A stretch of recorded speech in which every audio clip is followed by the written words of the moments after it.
Assalamualaikum. I am Amreen Shujat. I am a clinical psychologist and trained occupational therapist.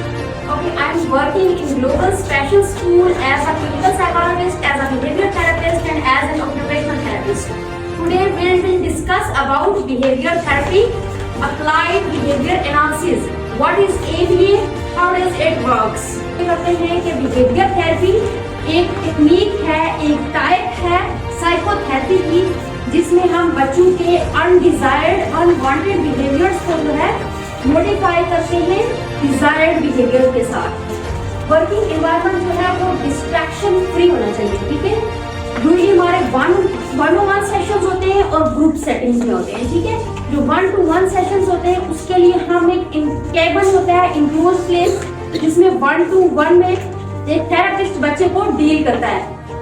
उसमें किसी किस्म का शोर, किसी किस्म की भी डिस्ट्रैक्शन नहीं होनी चाहिए और काम एंड पीस, एक पुरसुकून माहौल हो जहाँ पे बच्चा अपना फोकस करे, अटेंशन पे कर सके। Tools and activities related to child level and interest, उसमें हम थेरेपी में टूल्स एंड एक्टिविटीज यूज करते हैं, जैसे कुछ टॉयज यूज करते हैं, वो बच्चों के लेवल की होनी चाहिए कि क्या बच्चा उस एक्टिविटी में इंटरेस्ट ले रहा है या नहीं। समटाइम्स ऐसा होता है कि किसी भी बच्चे को आप लेगोस फिक्स करवा रहे हैं, ब्लॉक्स बिल्डिंग, उस बच्चे को ब्लॉक्स पसंद नहीं है, आप उसके फोकस अटेंशन पे काम करना चाहते हैं, लेकिन आप ऐसा मटेरियल यूज कर रहे हैं जिसमें बच्चे का कोई इंटरेस्ट नहीं है, तो बच्चा बिल्कुल भी उस चीज को लर्न नहीं करेगा। जब आप बच्चे को एबीए करवा रहे हैं तो उसमें कौन सी स्ट्रैटेजी यूज करते हैं? टीचिंग स्ट्रैटेजीज जो होती है ना, यूजुअली हम ये दो स्ट्रैटेजीज हैं जो मोस्टली पाकिस्तान में यूज होंगी। इसके अलावा भी बाकी सेंटर्स में टोकन इकोनॉमी है, फर्दर चीजें यूज हो रही है। डिस्क्रीट ट्रायल ट्रेनिंग है, इसमें ये होता है कि जो बच्चे का चेयर और टेबल पे बिठा के सेशन करते हैं, कंडक्ट करते हैं, इसको हम डीपीटी बोलते हैं, ठीक है। इसमें ऐसे होता है, थेरेपिस्ट होता है, वो सारे बच्चे के गोल्स ऑर्गेनाइज करता है, ठीक है, उसको अरेंज करता है, गोल्स को ऑर्गेनाइज करता है, और बच्चे थेरेपिस्ट को पता होता है कि मैंने कब कहाँ कौन सा टास्क इम्प्लीमेंट करना है। इसमें थेरेपिस्ट की चॉइस होती है, वो बच्चे के पूरे सेशन को लीड करता है। और नेचुरलिस्टिक एनवायरनमेंट ट्रेनिंग जो होती है उसमें हम वही चीजें बच्चे को सिखाते हैं, लेकिन वो एक नेचुरल एनवायरनमेंट में सिखाते हैं। उसमें ये होता है कि जो भी एक्टिविटीज हैं, जो भी गोल्स हैं, वो बच्चे के इंटरेस्ट के मुताबिक होते हैं, ठीक है। उसमें बच्चे की पसंद को, बच्चे की चॉइस को मद्देनजर रखा जाता है। फॉर एग्जांपल, बच्चे को आप इस एरिया में देखेंगे यहाँ पे मंकी बार है और बच्चे को मंकी बार चाहिए, तो आप रिक्वेस्ट ही सिखाएंगे कि पहले रिक्वेस्ट करो गिव मी, ठीक है। पनिशमेंट और मोटिवेशन इन्फोर्समेंट हम तब यूज़ करते हैं हम जब किसी डिज़ायरेबल बिहेवियर की को स्ट्रेंथन करना चाह रहे होते हैं। इसमें हम रिवॉर्ड्स देते हैं बच्चे को ताकि उसका जो बिहेवियर है वो स्ट्रेंथन हो जाए। Good job. हमारा जो बिहेवियर थेरेपी है उसमें हमने अनडिजायरेबल बिहेवियर जो होते हैं, जो नेगेटिव बिहेवियर होते हैं, उनको हमने खत्म करना होता है, पॉजिटिव और गुड वंस अडॉप्ट करने होते हैं, रैशनल बिहेवियर अडॉप्ट करने होते हैं। पहले हम क्या करते हैं बच्चे की, जब बच्चा हमारे पास आता है हम उसकी असेसमेंट करते हैं, ठीक है। असेसमेंट में हम उसको देखते हैं कि बच्चे को कौन कौन सी चीजें पसंद है, कौन कौन सी चीजों को वो एज आ रिइंफोर्समेंट हम यूज कर सकते हैं।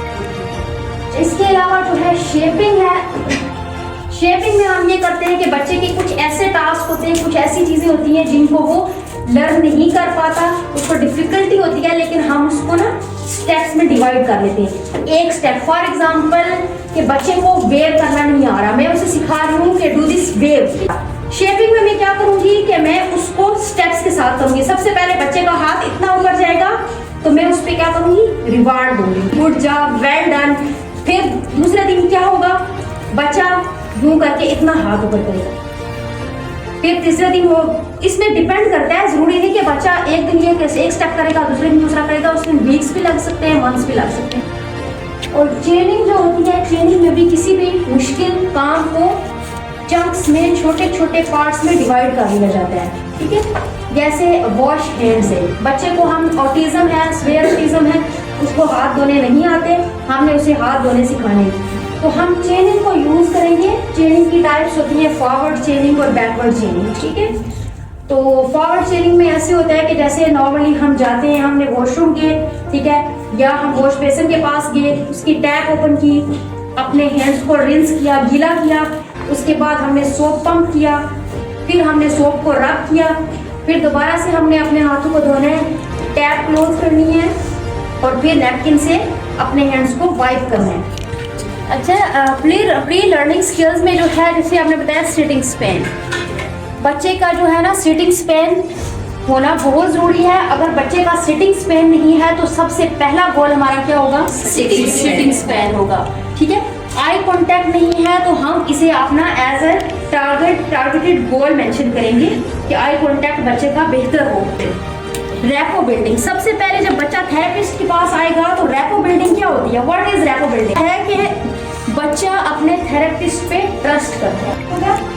और अटेंशन स्पेन बच्चे का जो है वो बहुत मैटर करता है कि बच्चा, आप कोई भी गोल उसको प्रेजेंट कर रहे हैं, जब तक बच्चे का फोकस और अटेंशन नहीं होगा तो वो उस पर जो है वो कोई चीज गेन ही नहीं कर पाएगा, अंडरस्टैंड ही नहीं कर पाएगा। तो अटेंशन स्पेन पे काम करना है आपने।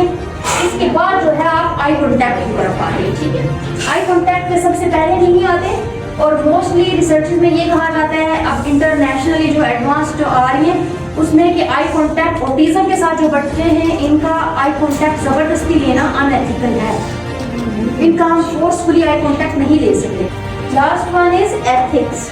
अच्छा, इसके बाद जो है एथिक्स है बिहेवियर थेरेपी में, स्पीच थेरेपी या कोई भी थेरेपी हो, इसमें डिफरेंटली एबल्ड बच्चे जो होते हैं उनके साथ हमें एथिक्स को मद्देनजर रखना जरूरी होता है। हर डिपार्टमेंट के, हर ऑर्गेनाइजेशन के एथिक्स होते हैं, पॉलिसीज होती हैं जिनके साथ हमें बॉन्ड रहना होता है। अच्छा, हमारे एथिक्स में है कि हमारे जो स्पेशल चिल्ड्रन है, डिफरेंटली एबल्ड क्लाइंट्स हैं हमारे पास, इनके लिए है कि हमने इनको फिजिकल हैंडलिंग नहीं करनी, ठीक है। इनकी मार पिटाई, इनको ड्रैग करना, इनके हाथ को यूं करके जोर से प्रेस करना, इनको किसी किस्म का हिटिंग बिल्कुल भी हमने नहीं करनी। ये पेरेंट्स के लिए भी है, ये स्टूडेंट्स के लिए भी है, ये थेरेपिस्ट के लिए भी है, सब लर्नर्स के लिए है, ठीक हो गया। और इन पे शाउट नहीं करना, स्क्रीन नहीं करना, ठीक है। अपनी वॉइस, अपनी पिच, ठीक है, अपनी टोन का आपने ध्यान रखना है कि being a professional, being a psychologist, being a behaviour therapist, आपने किस तरह से बच्चे को एड्रेस करना है, किस तरह से बुलाना है, एक प्रोफेशनल तरीके से, जेन्युइनली, पोलाइटली आपने उनको डील करना है, ठीक हो गया। Don't say no, stop. अच्छा, इन बच्चों के साथ हम जो है स्टॉप और नो का वर्ड जो है बिल्कुल भी यूज नहीं करना। एक क्वेश्चन था कि बच्चे जो है हमारी बात नहीं मानते, उस पर हमें नो भी बोलना पड़ता है, स्टॉप भी बोलना पड़ता है। तो हमने क्या करना है, इसके अल्टरनेट वर्ड सिखाएंगे। नाउ इस question answer session, let's start. Any question? Yes, नहीं कर सकते हैं, ठीक है। तो कंप्लायंस में आप क्या टेक्निक्स यूज करेंगे इसके लिए? आपने बच्चे को कंप्लायंस में लाने से पहले जो है रैपो बिल्डिंग सबसे पहले, इसीलिए थेरेपी में इंपॉर्टेंट एस्पेक्ट रखा गया है कि सबसे पहले बच्चा आएगा, आप पे ट्रस्ट करेगा, और ट्रस्ट बिल्ड करने के लिए स्पेसिफिक टाइम रिक्वायर्ड होता है, ठीक है। यूजुअली 1 वीक का हम इसको करते हैं। बच्चे की माइंड डाइवर्ट भी हो सकती है, हम उसके लिए हम क्या कर सकते हैं? पार्क में मैंने एक चीज आपसे जो है ना डिस्कस की है कि नेचुरलिस्टिक इन्वायरमेंट ट्रेनिंग में क्या होता है कि जो पूरा सेशन होता है उसमें बच्चे की इंटरेस्ट की एक्टिविटीज होती है। उसमें ये आपका क्वेश्चन जो है यहाँ से ही क्लियर हो जाता है इसका आंसर कि बच्चे की इंटरेस्ट की चीजें होती हैं। फॉर एग्जांपल, बच्चे को स्विंग पसंद है, जब आप पार्क में जाएंगे तो वहाँ पे स्विंग होगा, और जब बच्चे को आप मेंडिंग सिखाएंगे तो रिक्वेस्टिंग सिखाएंगे तो बच्चे को बोलेंगे दे दो, ठीक है, या मुझे स्विंग चाहिए, मुझे स्विंग पे जाना है। तो क्या होगा, आपने उसको रिक्वेस्टिंग सिखाई और वो बच्चा फौरन से स्विंग ले लेगा, स्विंग दे देंगे आप। पॉजिटिव एनफोर्समेंट और नेगेटिव एनफोर्समेंट। अच्छा, पॉजिटिव एनफोर्समेंट जो होती है उसमें हम कोई भी चीज ऐड ऑन करते हैं। फॉर एग्जांपल, आपने किसी भी बच्चे का, क्लाइंट XYZ है, उसका कोई पॉजिटिव बिहेवियर है, उसकी अच्छी आदत है, हमने उसको स्ट्रेंथन बनाना है ताकि मुस्तकबिल में भी वो जो है अच्छा बिहेवियर उसका बरकरार रहे। उसके लिए हम ये करेंगे कि उसके रिवार्ड में एडिशन करेंगे, उसको कोई भी चीज एज अ रिवार्ड दे देंगे। नेगेटिव इन्फोर्समेंट होती है कोई चीज विड्रॉ कर लेना, उससे ले लेना।